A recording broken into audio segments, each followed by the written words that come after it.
Di dalam nama Tuhan Yesus berkata-kata, Shalom semuanya, mari kita belajar apologetika untuk kemuliaan nama Tuhan Yesus, bukan diri sendiri. Saya bisa salah, Anda bisa salah, tapi firman Tuhan tidak mungkin salah.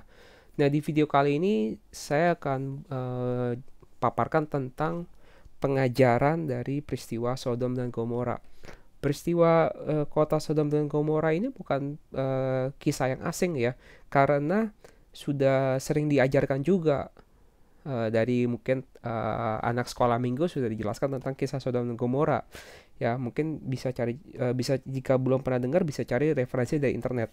Tapi yang saya ingin kupas adalah untuk meyakinkan kembali kita bahwa peristiwa Sodom dan Gomora itu adalah peristiwa yang benar-benar terjadi di dahulu kala, ya. Dan kedua adalah pengajaran apa yang kita bisa ambil. Mungkin satu pengajaran nih bisa kita ambil dari peristiwa Sodom Gomora. Walaupun dalam peristiwa Sodom Gomora ada begitu banyak pengajaran di dalamnya. Sampai yang bisa kita ambil pertama adalah peristiwa itu adalah peristiwa yang benar-benar terjadi, ya. Kalau kita lihat di Alkitab di Kejadian 19 ya, ayat 24, ini ketika dulu ada seorang bernama Lot. Lot ini dan keluarganya tinggal di kota Sodom dan Gomora.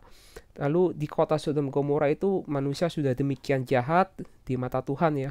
Akhirnya Tuhan memutuskan akan menghancurkan kota Sodom dan Gomora. Tetapi Lot itu masih hidup benar di antara orang-orang sebangsanya itu. Akhirnya Tuhan mengutus malaikat untuk menyelamatkan Lot dari kota Sodom dan Gomora.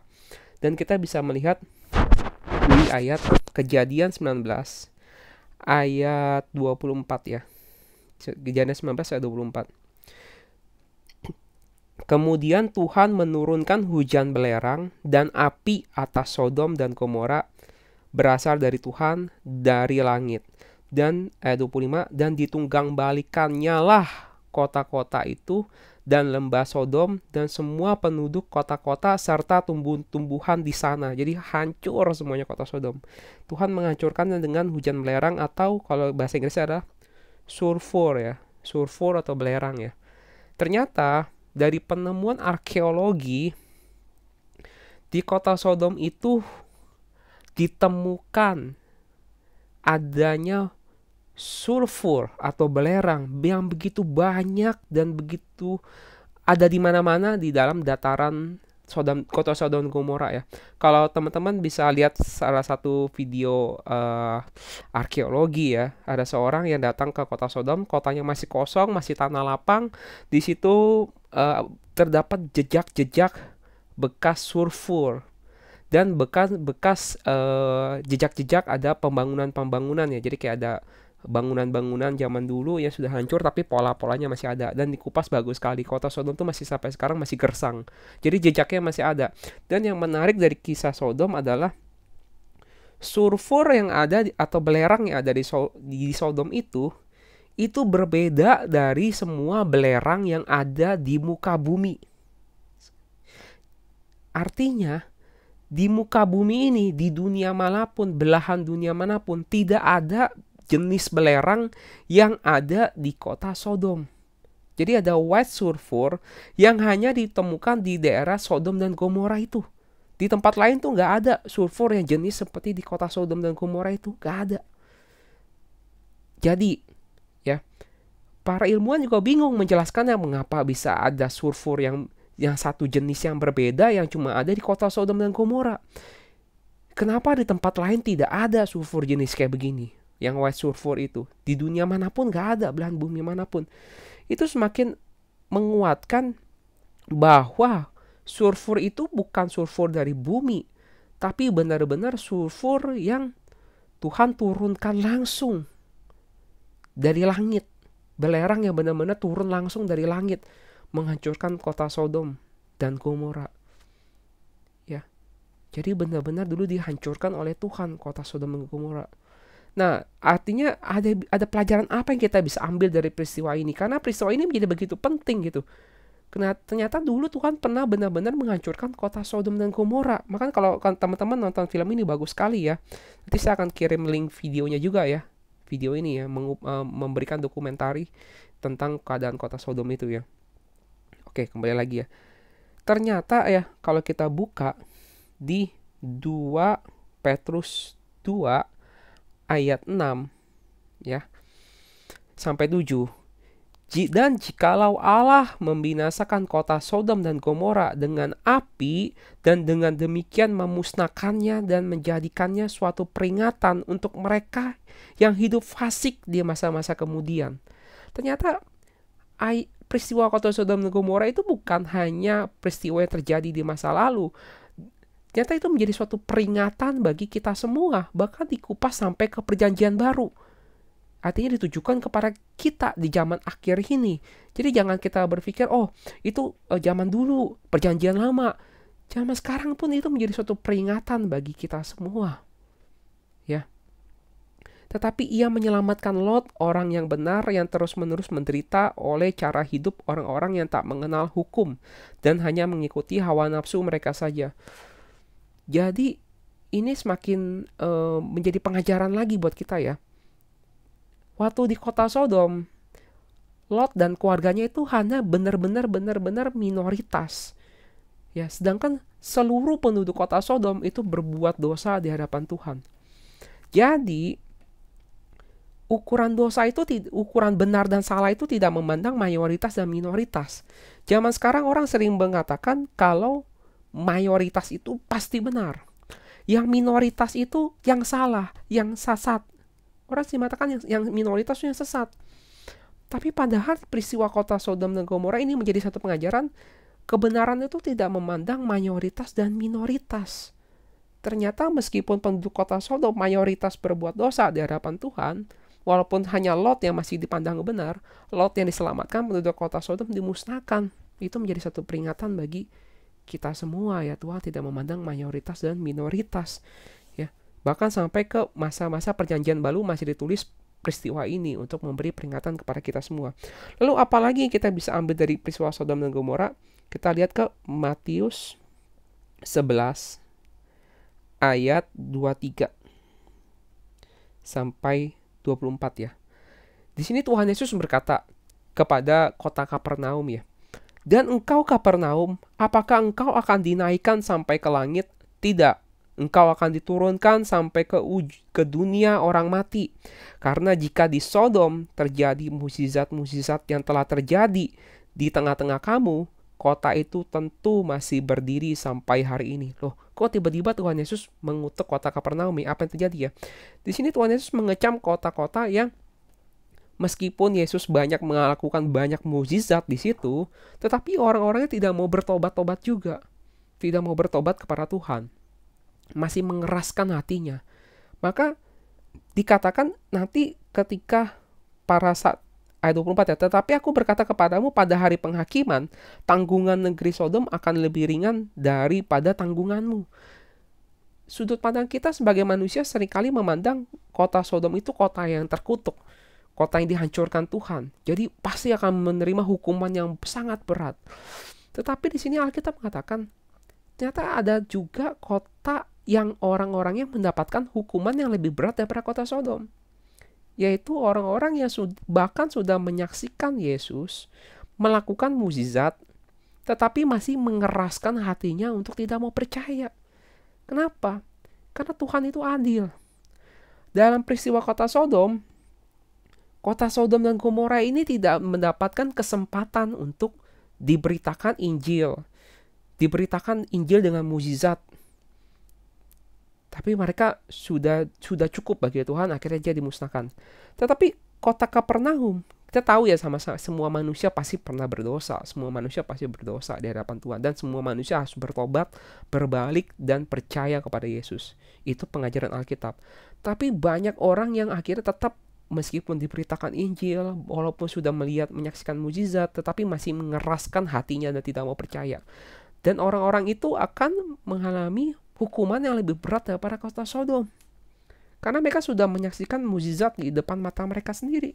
Mendengar peristiwa-peristiwa tentang mukjizat Tuhan. Tetapi masih mengeraskan hatinya.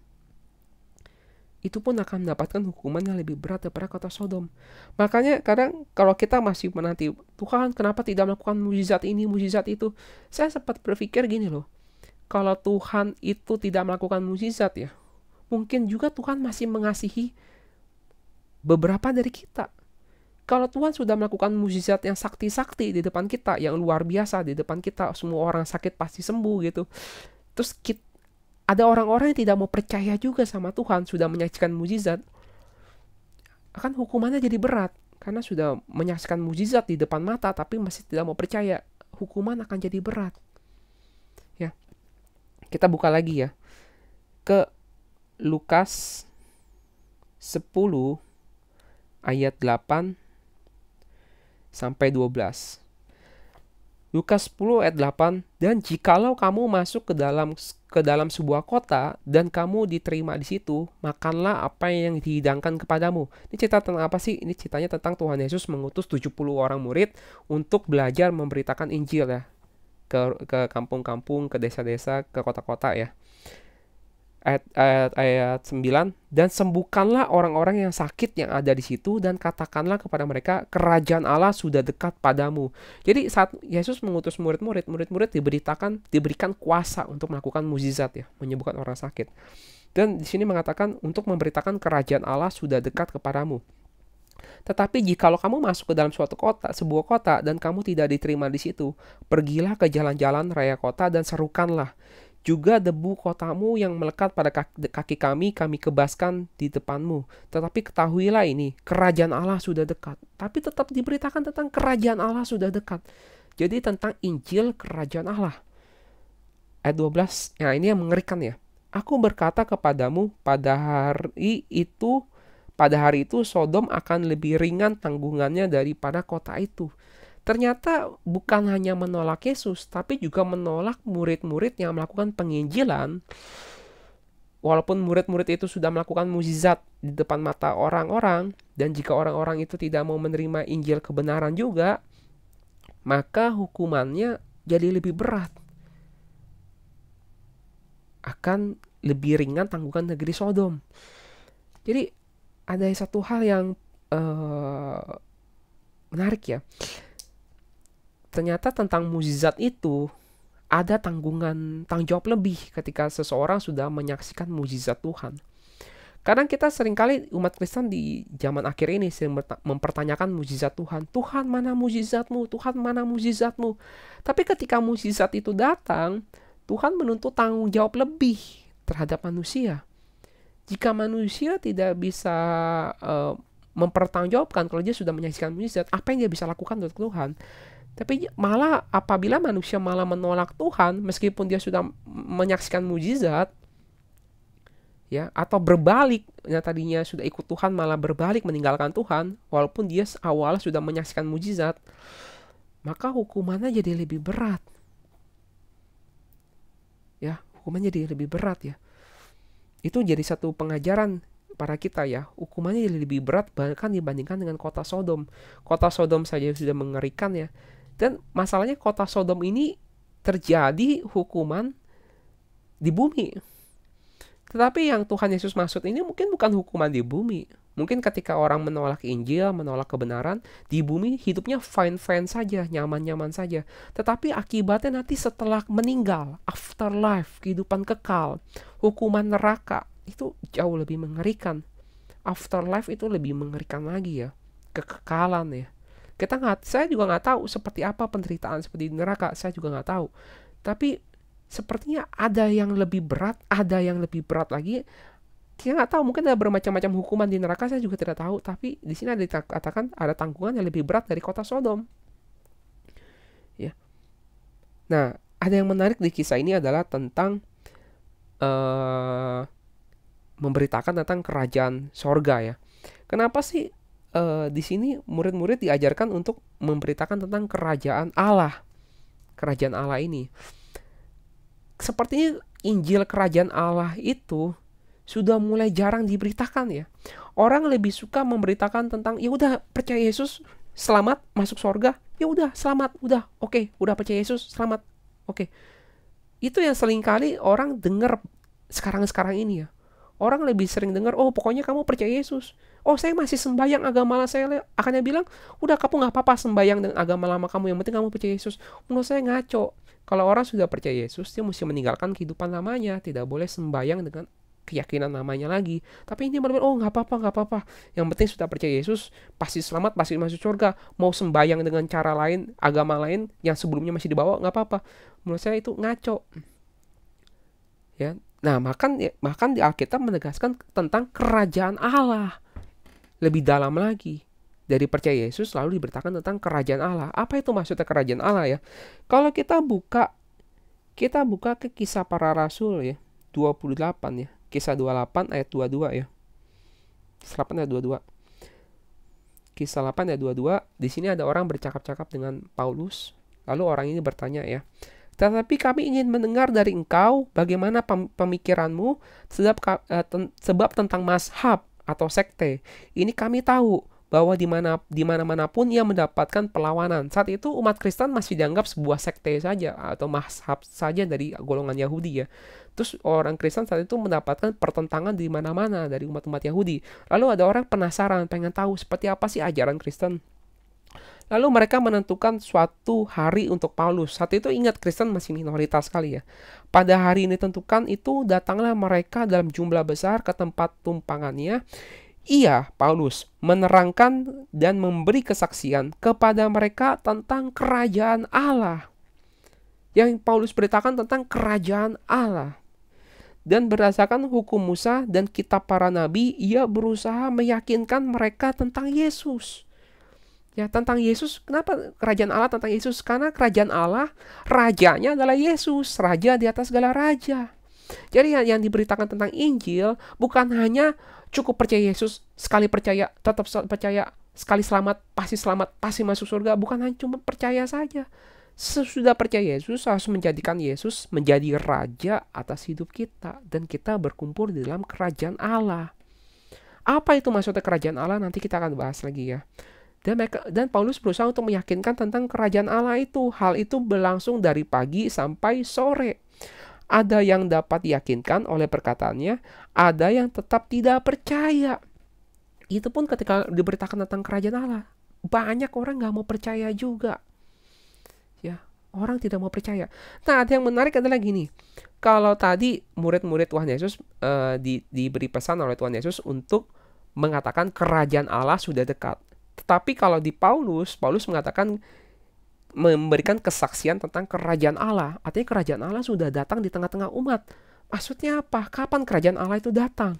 Ya, kerajaan Allah itu di sorga. Tapi ada ayat juga mengatakan, Tuhan mengatakan, datanglah kerajaanmu, jadilah kehendakmu di bumi seperti di sorga. Kita mengharapkan kerajaan Allah juga ada di tengah-tengah umat manusia. Kapan kerajaan Allah itu ada di tengah-tengah umat manusia? Nah, kita baru bahas ya, kerajaan Allah di bumi. Kerajaan Allah di bumi adalah, kita buka di Kisah 1 ayat 3 ya. Kita akan menyaksikan dulu ya. Kepada mereka ia menunjukkan dirinya setelah penderitaannya. Ini setelah Yesus bangkit ya. Setelah penderitaannya selesai, dan dengan banyak tanda ia membuktikan bahwa ia hidup.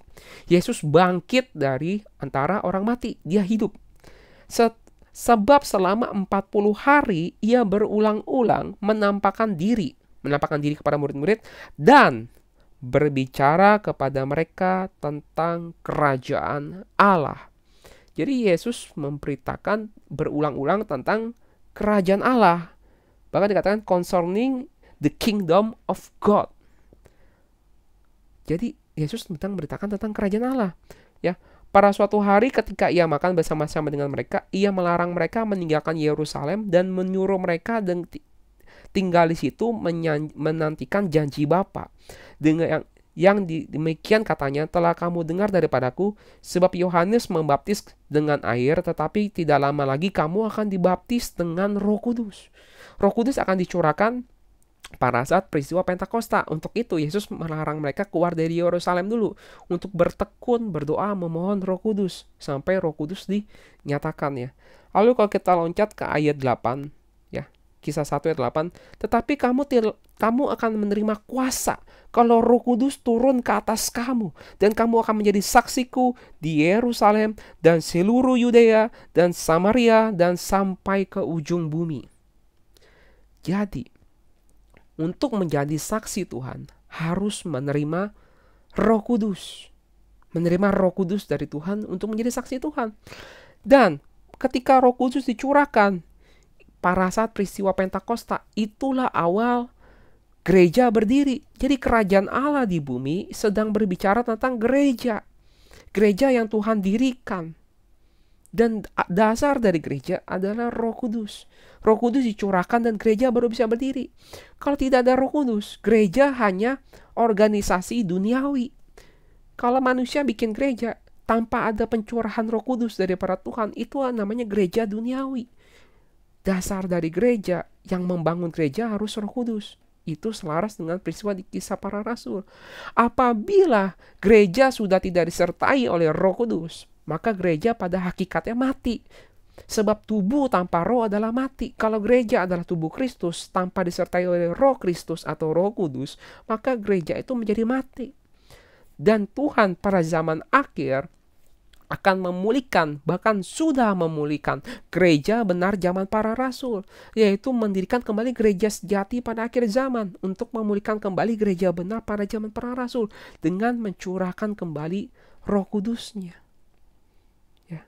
Kalau kita buka ayat 4, maka penuhlah mereka dengan Roh Kudus, lalu mereka mulai berkata-kata dengan bahasa lain seperti yang diberikan oleh Roh itu kepada mereka untuk mengatakannya. Ayat 4 dikatakan mereka berkata dengan bahasa lain, artinya apa?